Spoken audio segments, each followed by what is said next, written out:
Olá, o estudo de hoje, o estudo 127, temos uma proibição, a proibição 154, não alterar a ordem prescrita para separar o dízimo da colheita. Não é só o dízimo, essa tradução está meio falhando um pouco, mas temos assim, porque na verdade esses títulos não são de autoria do Maimônides, foram pegos de outro lugar, e daí assim eles às vezes não passa exatamente a mensagem que o Maimônides quer passar. Mas é o seguinte, como estávamos falando no estudo anterior, o fazendeiro, o produtor, aquele que tinha uma produção, ele tinha uma terra, ele colhia frutos, ou seja grão, seja o que for, ele tinha que separar certas partes e dar para diferentes pessoas, para o Kohen, para o Levi, para o pobre em alguns anos. E aqui eu deixei de lado um dos presentes, uma dessas, vamos falar assim, um desses encargos, né, que é o Maser Sheni, o segundo dízimo. Porque é assim, então se separa a Trumá Gdolá, a Trumá grande que vai para o Kohen. Daí depois tem o Maser, o dízimo, 10%, que vai para o Levi. Do Levi tem 10% que se dá para o Kohen.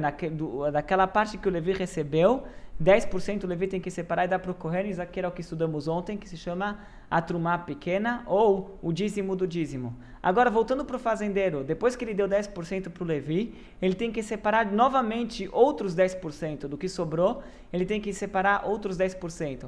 Esses 10% que ele vai separar agora, daí varia. Se for no ano, no primeiro, no segundo, no quarto e no quinto ano do ciclo, como já falamos, o ciclo tem são 7 anos. Se for nesses 4 anos do ciclo, então o produtor, ele tem que pegar esses 10% que ele separou, os segundos 10%, e levar para Jerusalém e consumir lá. Se não for o próprio fruto, ele tem que reverter o fruto em moeda e levar a moeda e o dinheiro e consumi-lo em Jerusalém. Tem várias regras, já foi tratado em outro canto, quanto às regras do Maser Sheni, do segundo dízimo. No terceiro ano e no sexto ano, como vimos anteriormente nessa semana, ele deve dar para o pobre. Ele deve dar esses segundos 10% e dar para o pobre. Agora, a proibição 154 você não pode alterar a ordem desses encargos. Você tem que separar exatamente nessa ordem. O que primeiro vai para o Kohen, tem que dar para o Kohen. A Trumá, a grande Trumá. Depois que separou a grande Trumá, você separa 10% que vai para o Levi. E dos segundos 10%, e depois que você separou 10% que vai para o Levi, você separa os segundos 10% que você levaria para Jerusalém, ou que no terceiro e no sexto ano você daria para o pobre.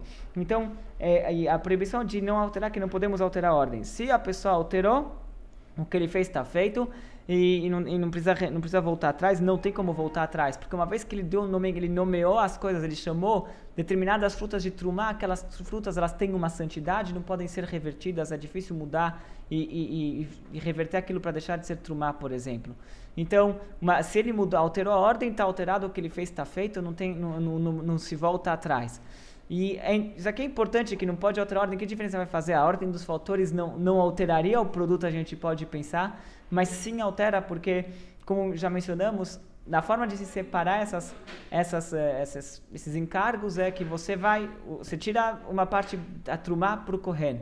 Depois do que sobrou, você tira 10%. Você não tira 10% da produção original, você tira 10% do que sobrou. Então você já tem uma pequena variação aqui na quantidade.